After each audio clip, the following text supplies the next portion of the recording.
Welcome to the 7 Cents Podcast, where we go beyond dollars and cents to unlock the mindset beyond the money. What's up, everybody? It's your boy Mike Macklin, aka Money Mike, the financial Thanos, because I'm snapping my fingers and I'm turning your financial problems to dust. And I'm Coach RL, your money mindset coach. Mind right, money right, legacy locked in. Guys, this is not your average financial podcast. We're breaking down money myths, mindset traps, and economic game plans. We keep it real, raw, and relevant, from micro money moves to macro financial shifts. This is a 7 Cents podcast where your mind meets your money. What's going on, everybody? We are back with the 7 Cents. Okay, so today, that's all I'm gonna say. Today, my co-host is already laughing. I'm laughing. It's about to go down. So let's get right into it. I'm not even gonna cue this one up. We just gonna get right into this one. I'm gonna ask you guys a very, very simple question. But the question is where the heat gonna start. So my question to you all is the wealth gap really unfair? Or are we just uncomfortable with the truth about how wealth actually works? So today we're going to challenge a lot of popular narratives about money. That's what this show is about. We like to challenge. We going to really shake things up. And of course, it's not just me here. Of course, I got the homie Coach Rob Simmons here in the building with me. Family? And we talked about this before we got on here. Rob is hyped. Yeah. And that got me hyped. You know what I'm saying? Because when Rob gets like this, it get me going. So you guys are in for a real treat today. Indeed. But before we get too deep into it, let's unpackage this. I'm gonna steal Rob's strategy a little bit, and I'm gonna unpackage this a little bit, because before we can really get into this, we gotta set some very clear boundaries, or as the Army says, we gotta set some real left and right limits on this thing. Let's talk first off. Let's talk about what the actual definition of the wealth gap is, so that you're very clear about what we're talking about. Because when we go ham, the gloves is off, but I want you guys at least rock with me for a minute. That definition in layman's terms is the wealth gap is the difference between what people own, not just what they're making. So that's the clear distinction that I want to make. Is that fair or unfair? The amount of what people own versus not just what they're earning. So that's what we're going to talk about today. Rob, what your initial impression of this? What went through your mind? So the one thing that went through my mind is all of the countries that I've been in and looking at the different disparities of wealth gaps by country, and then looking at this country. And I definitely understand in the US, the wealth gap is huge, but it's not undefeatable. It's not, because we have a million rules. Now, I will say, when we talk about left and right limits, there are some barriers to break in that wealth gap, but absolutely nothing that's impossible. The reason I say that as well is because we talk about this wealth gap between countries, and I immediately think if I move to a different country, the wealth gap changes really fast. And so the wealth gap that we believe that exists is all fucking mental. It's all mental. It's all mental. If you really wanted to close the gap, get a fucking passport, make that couple $100 and fucking move. Get that trade skill and move.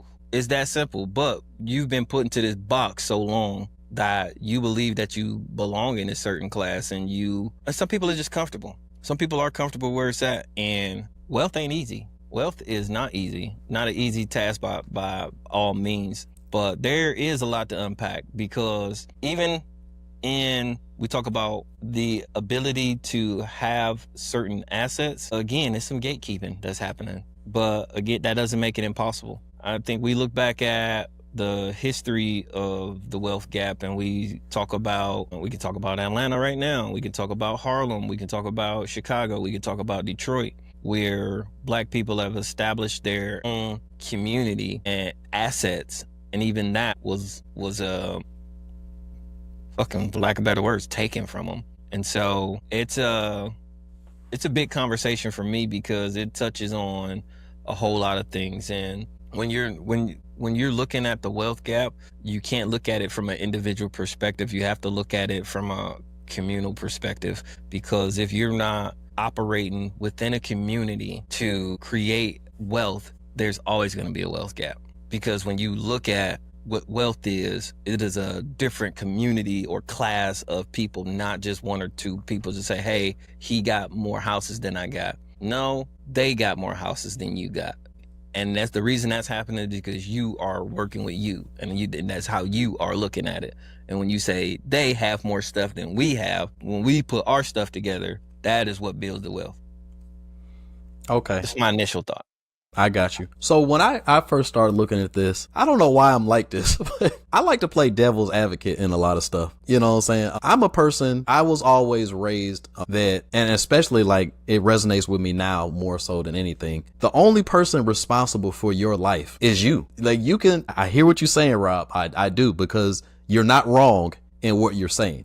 There are a lot of barriers that are placed in front of us. But I want to give an example. This is what I'm going to do. This is how I'm going to do it to make it not seem like a bias. And Rob, I want you to chime in on this too.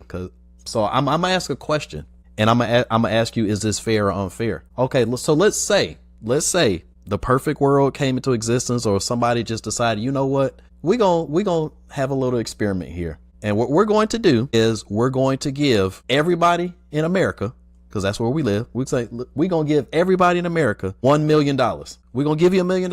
What are you going to do with this $1 million? Now, again, you got that $1 million now. So a lot of those excuses are off the table now. What I'm going to say now is I'm willing to wager that the same thing will happen again. There's going to be a wealth gap again. It's going to happen again. And the reason that it's going to happen again, the systems, yes, but it's going to be because of individual behavior, the things that people do with that money. And I'm African American. Rob is African American. I'm gonna use what I've seen as an example, or the conversation I've had with people if they had $1 million. And a lot of people, the first thing they're looking at doing is giving that money right back. What they're gonna say is, oh, I'm gonna pay off some debt, or I'm going to buy a house or something like that. I'm gonna purchase something. I'm gonna give my family some money. So the first thing that the average person, from what I'm hearing, is going to do is give that money right back. That is not the mindset of people who gain wealth. I'm telling you, and it's not a selfish thing. It's not I don't want to help people, but wealthy people, the first thing that they think of is, when I get some money, how am I going to make this more money? Mm-hmm. That's the first thing they think about. Not, I'm about to pay a bill, I'm about to give something to somebody else. And that, to me, is why I personally, this is my opinion, so don't bash Rob. This is Mike. I don't think it's unfair. I don't, because if given that opportunity, I feel like the same thing would happen because of the behaviors that we've adopted right now. That is my thoughts. I'm going to pass it to my co-host. I'm going to see what he got to say about that. Yeah, absolutely. And I would just even take the race out of it. Again, a lot of that is programming, right? Mm-hmm. Not that you have an individual thought and you were taught that thing, but you weren't taught the right thing to do. You have, your education system is trash. You don't get financial literacy. You don't have the experience to know what anything looks like because you don't travel. 90% of the people I know ain't never left their city. There's people in Philadelphia who feel like going to Atlantic City, which is like 45 minutes away, is they out of town. And people who live in Detroit, when you go from the east side to the west side, they out of town. Or they go to Chicago and they out of town. Yeah, so that was my biggest one. We would go to Chicago a lot. Chicago, yeah. Either Chicago, Ohio. You go to, what's down there? Six Flags? Cedar Point. Cedar Point, that's right. Cedar Point. You go to Cedar Point and you out of town. Yep. Now that's experience. Imagine if you had the experience. And again, this is seasonal, bro. This is killing me. My nose has just been itching for the last 37 episodes. People will be like, every time he itchy nose, it must be he lying or something. Nah, this pollen is on my head. But yeah, the wealth gap is human behavior. Human behavior comes from culture and education. The culture and education is a learned form of years and years and years and years and years of programming.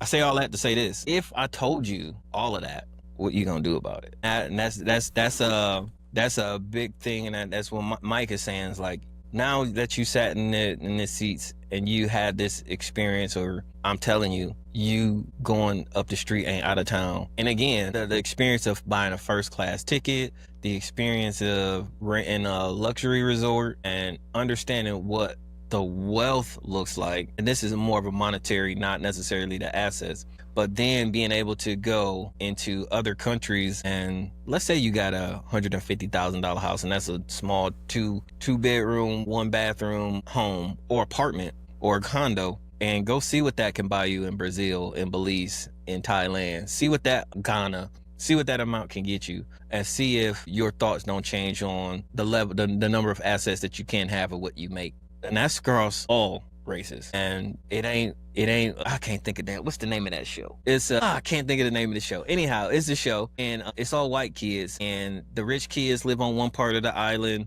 The not so rich kids live on the other part of the island. They don't want their kids to mix and mingle because they don't have a certain level of culture and education, and they just go back and forth warring through the whole scene. And it just made me think about, like, in the sense that wealth gap isn't racial, it really is monetary, and it is part of legacies and communities and networks. And I want to keep this in my network of people, so I'm gonna gatekeep this information, and that's fine if you're gonna gatekeep it, but don't block my blessings. That's how I feel, and it happens. But at the end of the day, if I did want to up, and if I just wanted to pop out and show them, if I wanted to just up and be somewhere else, I can change that gap really quickly. Even in this country, to be honest with you. Like I say, people don't have the experience. I just remember we lived in Europe for a little while, and to buy a house where we were, it was relatively expensive, and people were doing it.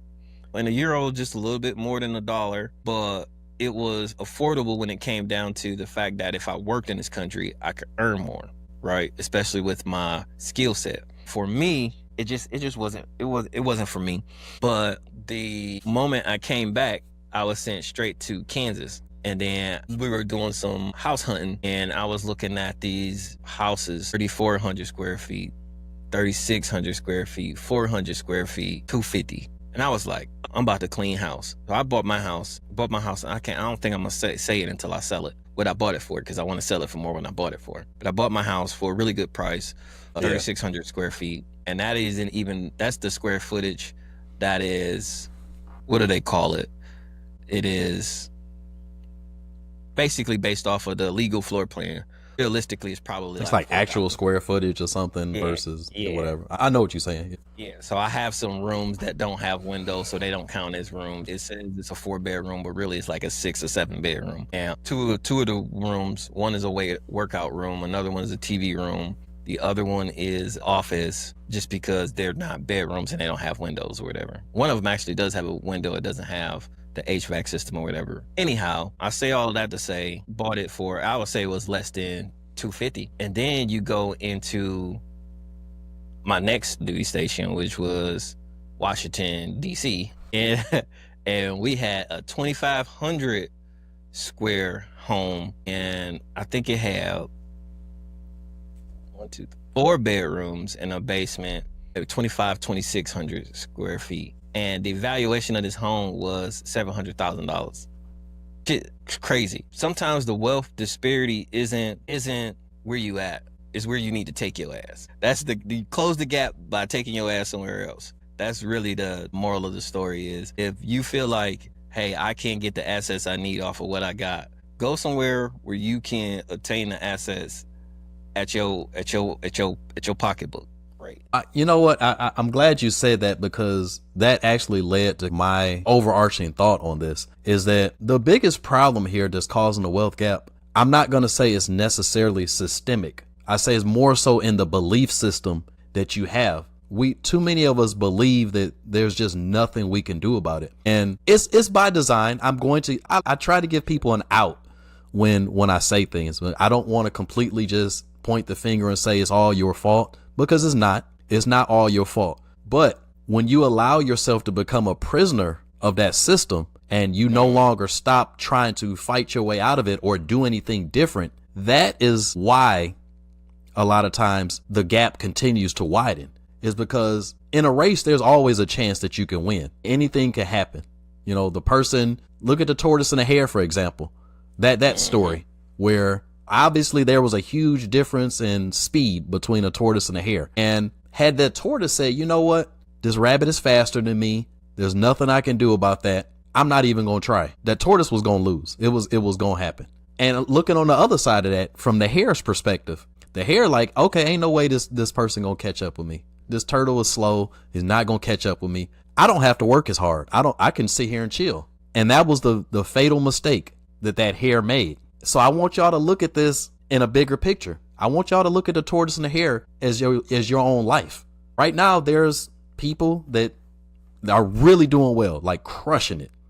But I don't want you to get to the point where you say, you know what, there's nothing I can do about this. I might as well just stop fighting. That is what I really want you guys to take away from this episode.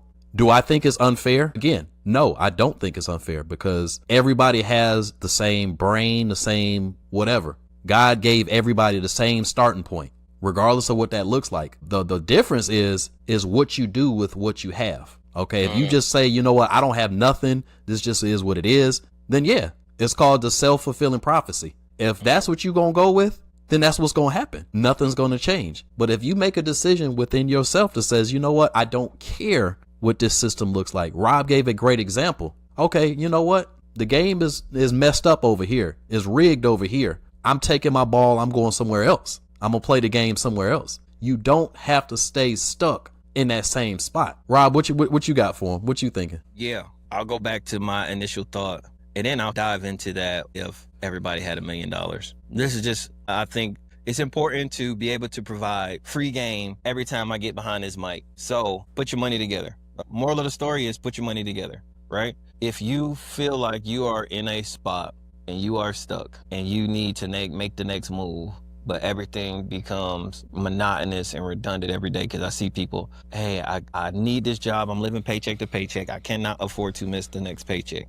All right, so this is a great opportunity if you are single or you got a couple of kids to either do one or two things. Hey, let me get with somebody who is also, I don't necessarily say interrupt, but let's get with somebody I trust or somebody that I know I can work with who has the same mindset of growth, and let's look at getting something, look at getting a house together or renting out something together for cheaper.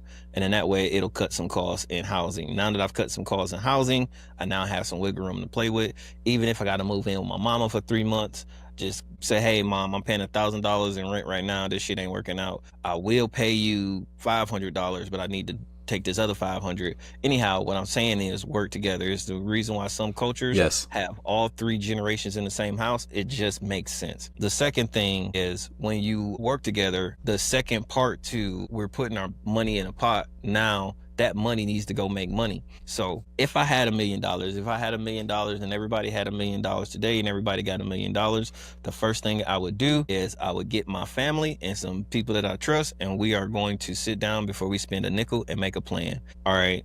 And the first plan is, all right, we're going to buy either a hotel or apartment building, and all of us are going to stay in the first 2 floors, and then we're going to rent out the other 2 floors. Now, guess what? We only spent $1 million, and it's 5 of us. We still got $4 million to work with. Then we go on to the next plan. All right, we're going to take this $1 million. We'll take 750 of it. Hire an investor for $250 for the year and let them grow this at 20%. And sit it somewhere where it's going to grow. All right, we still got $3 million to work with. Now you just start planting a bunch of seeds. Just telling you what I would do with my $1 million. First thing I would look at is, hey, who wants to go in with me on a bigger real estate plan where we can live in it and rent the rest of it out?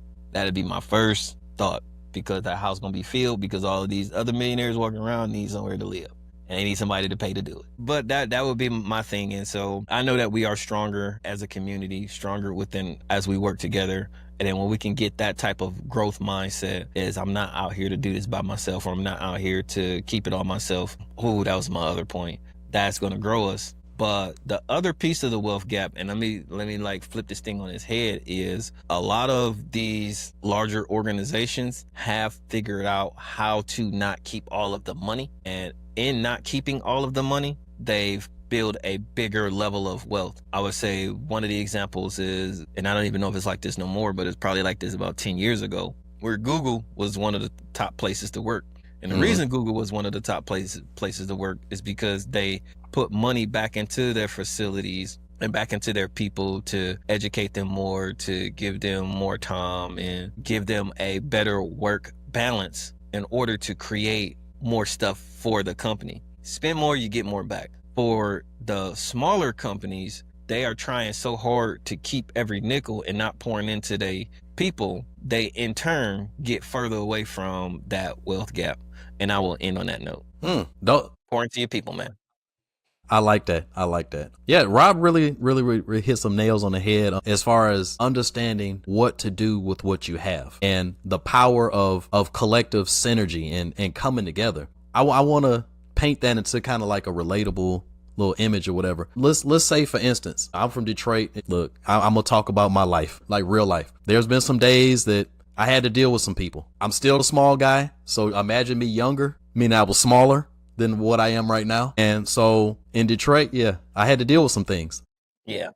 Some people that was bigger than me that decided because I'm smaller that they gonna try to play me a little bit, try to take what I have or whatever. So I understood where I was at in life. I didn't let that stop me. I said, you know what? Okay, I'm not gonna walk anywhere by myself no more. I'm gonna bring my cousin or my relatives along with me. Have a group next time so that when I do go out to wherever it is, I'm not gonna have this problem no more. And so I want you guys to do the same, because big business, the government, whoever, these big bullies that's out there, that's putting these barriers in front of you, this is how we start to be able to have a more of a fighting chance in that. We have to start coming together. Rob mentioned, let's say they give us all $1 million.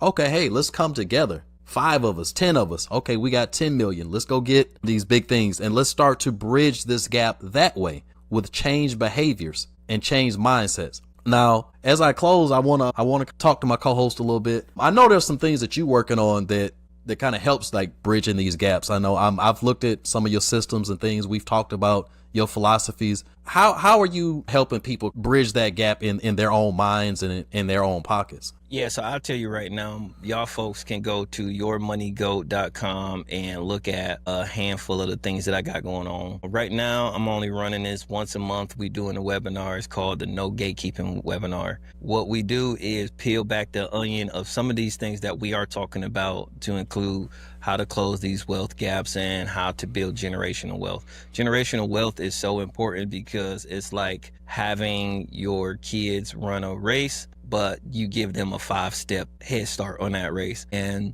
that's part of the wealth gap where you are playing a game of life. And some of these people already have a head start. And so how do you cut into the wealth gap? And what it is build generational wealth that allows you to cut into that. But the other piece to that is education, and that is what we do at the GOAT Legacy. And so definitely I want y'all to take heed to those things. So Your Money Goat, what you got going on, brother? I appreciate that. Yeah, I actually, and it just started maybe about a couple weeks ago. I actually started what's called the 60-day financial reset. I like to attack money problems much like this show talked about, from a behavioral aspect. So what I want to do is I want to hit that reset button for you guys. We want to restructure how you're thinking about your money. We want to look at things like, where's your money going? Different strategies to make that money do more for you. Because it's not about how much is coming in. It's about with what are you doing with what comes in. This example we used today about getting $1 million was a great example of that. If you don't understand how to properly allocate what you have, it's going to keep going back to somebody else that does understand how to properly allocate funds. So the 60-day financial reset is all about hitting the reset button on how you think about your money, how you think about the strategy of using that money. And we're going to show you how to use what you have right now and turn that into what you want. So if you go to thegreenorder.com/60-day financial reset, you actually can sign up to sit down and talk with me. We'll figure out if we're a good fit together. And if you're ready to do something instead of just accepting, then I would love to work with you and show you how to get on the right side of this. I love it. I love it. All right, man. Again, another great conversation. Can't wait to the next one. Really looking forward to it. Got some fire for y'all for the next one. Until then, man, y'all be smooth. Take care. And I see y'all on the other side of money. Yes, sir. Yes, sir. This has been the 7th Sense Podcast. We'll catch you guys on the next one. God bless you all. Gone. You just tapped into the 7th Sense, where the mind meets the money and the legacy gets built. It's your boy Money Mike, the financial Thanos, snapping one myth at a time and leaving no financial lies standing. And I'm Coach RL, mind right, money right, legacy locked in. If today's episode gave you game, make sure you rate, review, and share it with someone. Hey, follow us on all platforms and keep the conversation going, guys. DM us your questions, your myths, and your money wins. Until next time, think deeper, move smarter, and keep building. This is the 7th Sense Podcast. We out.